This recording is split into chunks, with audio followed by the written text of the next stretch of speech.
Ben says, I sell covered calls out of the money on my core holdings for some income.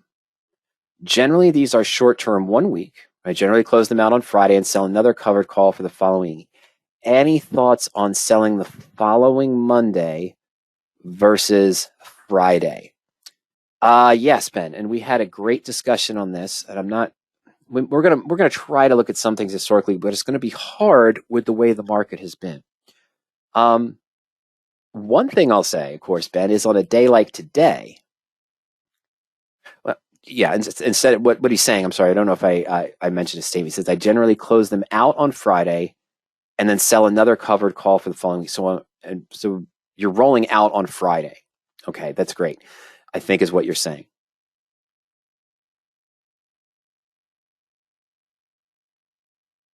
So what I'm saying is, Ben, I want some clarification on this. You're not buying to close the call Friday, leaving the position open over the weekend, and then selling another call Monday. You're buying it back on Friday and selling a new call on Friday for the following week. Is that correct?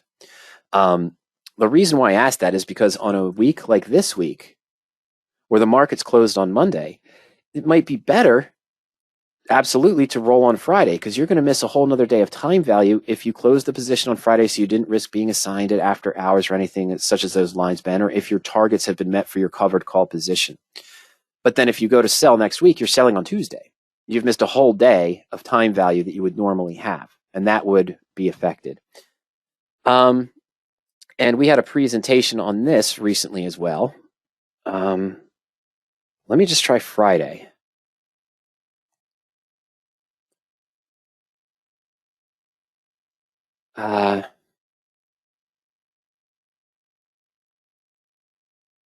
Okay, that's your different question. I'll have to look at it for you, but we'll take a quick look in a moment. Maybe Thursday will come up. Now, one-day spread's better to open Thursday or Friday. Oh, there it is. I think this is when to roll or let expire an OTM covered call and best time to roll.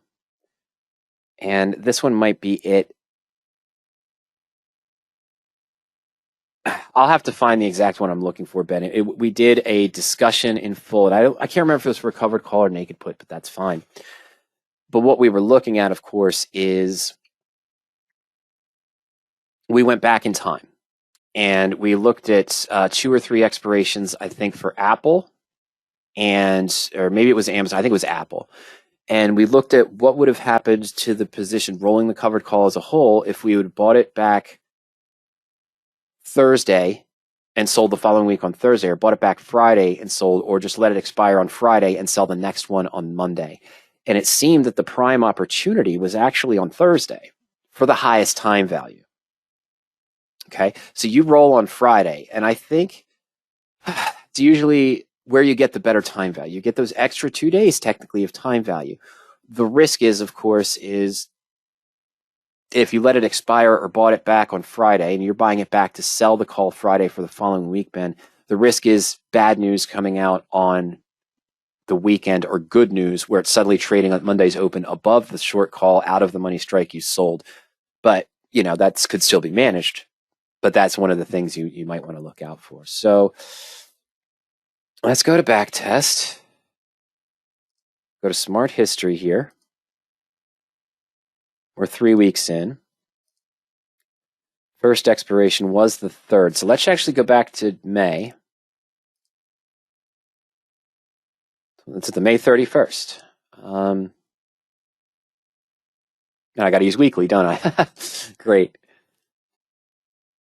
So we're running a historical search on our weekly picks of the day default screen. I don't know which one, if any of these performed exceptional during this time period of the first week from May 31st, Monday, to June 3rd, the first expiration.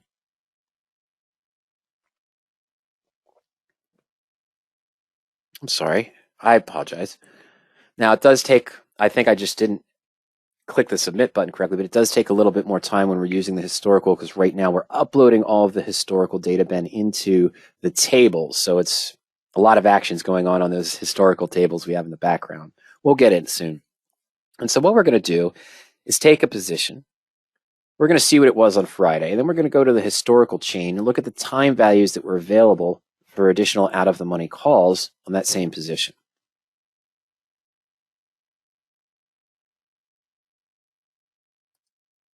Don't think we're going to time out, but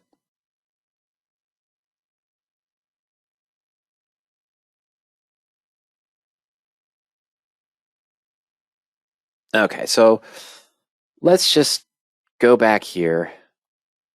While we're waiting for that to come up, I'll just take a standard stock. Okay, great. Let's go to the chain. It might be slow. Let's take the ridiculous one. I think it's the new meme favorite. Redbox. It's going all over the place, bouncing all around. Not that it's the best example to use, of course. Let's just go to the chain, and let's go historically to May. Oh, no, I'm sorry. Let's go to June 3rd. So this is the Friday.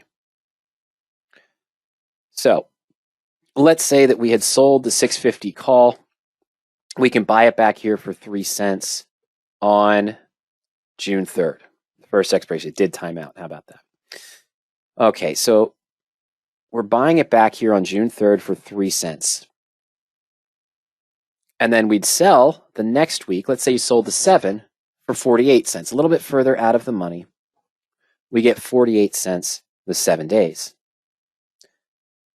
The stock is at $6.39. Now we go to June 6th, the following Monday. Stock's a little bit higher at $6.70.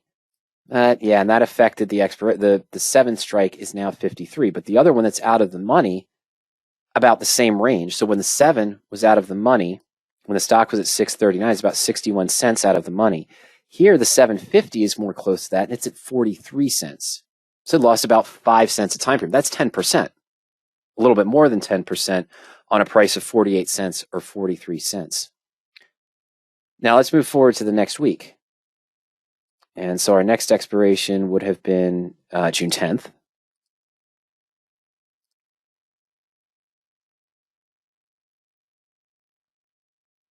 So on Friday, June 10th,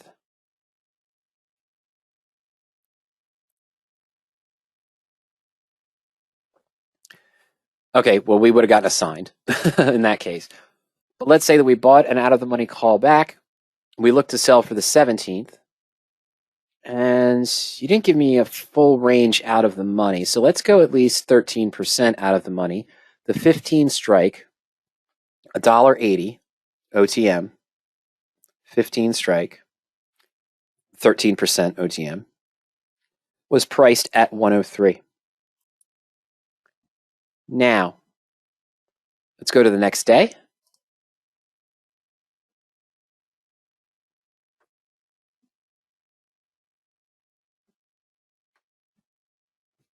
And of course, the stock's fluctuating. I should have used AIG on this one, which doesn't move as much. It's been moving straight down relatively. 15.27. Okay, but in any case, let's just take an example. 4 days left to expiration. 11, 13% out of the money. Yeah, it's at a much higher price because it moved up. So that's a hard comparison to use there. So, but yes, in general, it's better to do it Friday, but you take the risk of weekend news and things of that nature if it suddenly pops up in price. But you should get a higher time value doing it on Friday. And I think in that webinar we looked at for the Apple example, it was actually Thursday. But again, Ben, I'm going to have to find that for you, and I'm going to send you that, and I'll put a link in this segment of the presentation for your position to that as well when we go through this discussion. This also links to last week's discussion that we did have as well. If we just go back to the videos here, that this quick discussions on time value decay. I think it was for Sean. I don't remember exactly. But what we did there is we took a look at an out-of-the-money option. And let's go with a different stock. Let's just go with AIG.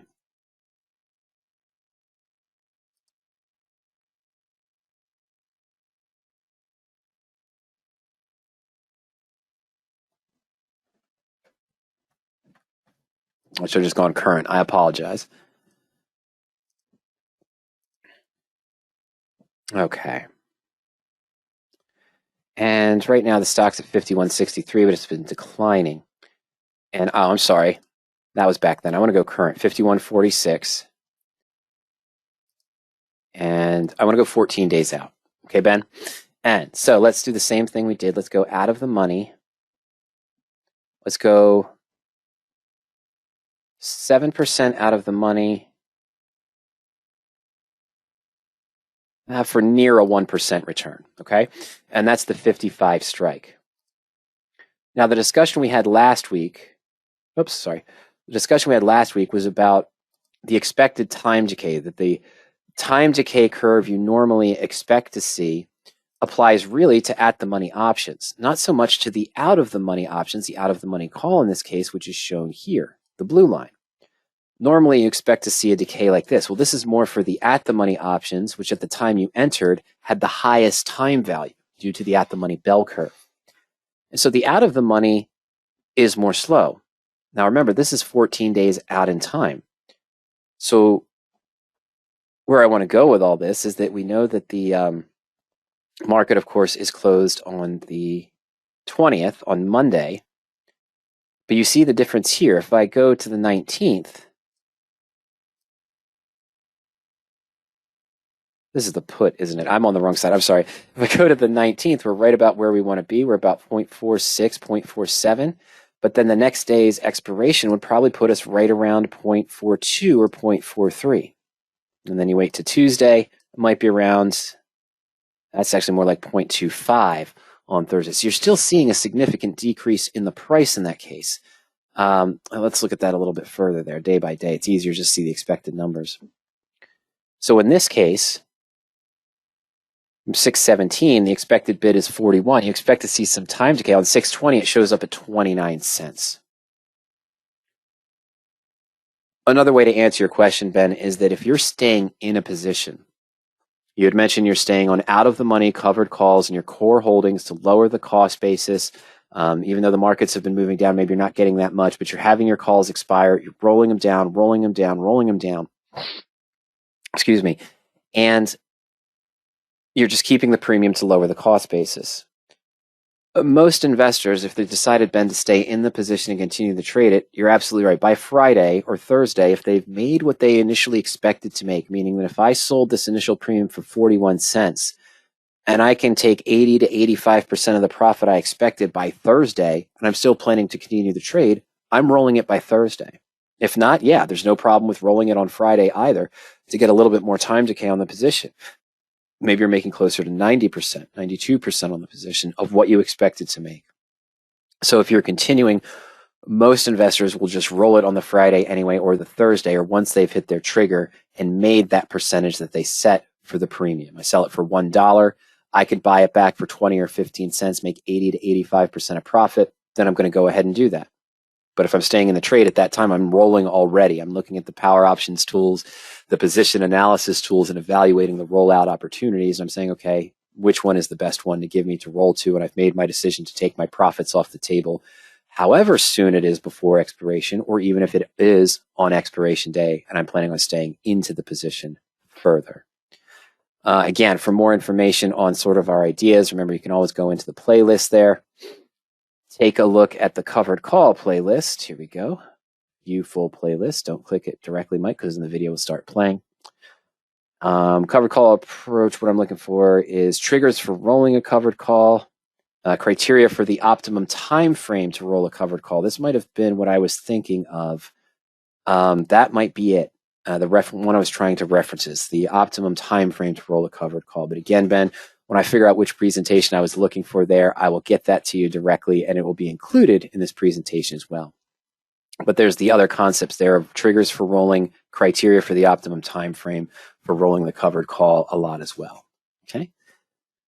Okay, and Ben says, thanks. The reason I'm doing it is because I have a set amount of income I'm looking for. Excellent. And that's fantastic too. So once you hit your trigger to buy back, if you hit your trigger early, you know, that 80 or 90%, or if you're, you set your income from the calls a little bit higher, Ben, so that you're still hitting your goals. If you buy it back at 80 to 90% of what you expected to make on the position and then roll it out further, that's great too. But if you have a set income amount, that's fine. That's a decent way to trade for you. And hopefully you're meeting it as well, taking your targets that 1% or maybe 1.5% for weekly. Without of the money, you're probably 1%, maybe 0.8%. But you also have the set amount of income, as you mentioned, which is a different trigger as well. So that's going to help with your trigger techniques. But yes, when you approach it, you'll always get the higher time value rolling on Friday. But again, rolling on Friday instead of on Monday means you're taking the chance that you don't know what swings are going to happen over the weekend for better or for worse on the position. So in one case, if the market falls over the weekend, opens on Monday down, you're better off having rolled on Friday to get more premium. If it gaps up, it might have been better waiting to Monday to see where the stock is, but who knows? Who really knows what's going to happen over the weekend, especially over a 3-day weekend in this case. Much better to roll in these situations on Friday to get 3 days essentially of time premium instead of just 2 going into next week. Okay. I, of course, just want to remind everyone that today's material are my thoughts on your questions designed for educational purposes, increasing investing performance and options knowledge. Any stocks or options discussed today should not be taken as direct recommendations or trading suggestions. Options involve risk and may not be suitable for all investors. Now, we had a chance to look at some of the tools today. The market sentiment tool, of course, we did run a basic search, but we didn't get a chance to look at the historical. But we did have a chance to look at some of the other tools. If you like the tools that you saw today and you're looking for patented search and analysis tools for your options investing trading going forward, remember you can take a 14-day free trial at any time. Just put in your first name, last name, and email address. This will give you access to Power Options for 14 days. No credit card is required for the free trial. After that, subscription started only $45 per month for the end-of-day data service. We do offer a delayed data service, which is only $65 per month. And then, of course, an add-on to that is the historical service. It includes everything in the delayed service. And for $35 more, just $100 per month, you get full access to the historical details. And for Sal's discussion, that's why I used my actual Power Options account rather than the webinar account we use, so I could go back in the full history that's available in the market sentiment tool as well. Of course, we do offer a real-time service, and the whole kit and caboodle, the premium service, includes everything as well. We talked about the free education, of course, linking to the archived webinars on Power Options. You can go to the free webinars tab and take a look at the different categories we have: Power Options tools, options strategies, options concepts, requested topics. Or you can take a look at our YouTube channel, as we showed earlier, run searches for those. And Ben, I'll try to find you that specific presentation I was looking for. I think that's the one I saw on the playlist, but we'll try to make sure for that as well. Reminder, again, markets are closed on Monday. So take the extra day to have time for yourself to clear your thoughts and think about your trades. Maybe review the past 6 months, as we mentioned. Take a look at some of your adjustments, management techniques, and trading plan. Think about what might need a little tweaking and what might not need a little bit of tweaking as well. And if you think of any other questions, of course, send me an email at any time to support@powerop.com or support@radioactivetrading.com. You can also call us during market hours at 302-992-7971. Of course, trial members and subscribers, you can schedule a coaching session at any time. Essentially a 35 to 45-minute phone conversation with myself or Ernie. We'll walk you through the tools on the site, answer any questions that you have. Very similar to what we do here, but it's over the phone. If you wanted to do a webinar format or screen sharing, you could request that when you schedule the session. I would just set up a GoToMeeting similar to the GoToWebinar we used today, so you could see the screen and the interaction if you wanted to do it that way as well.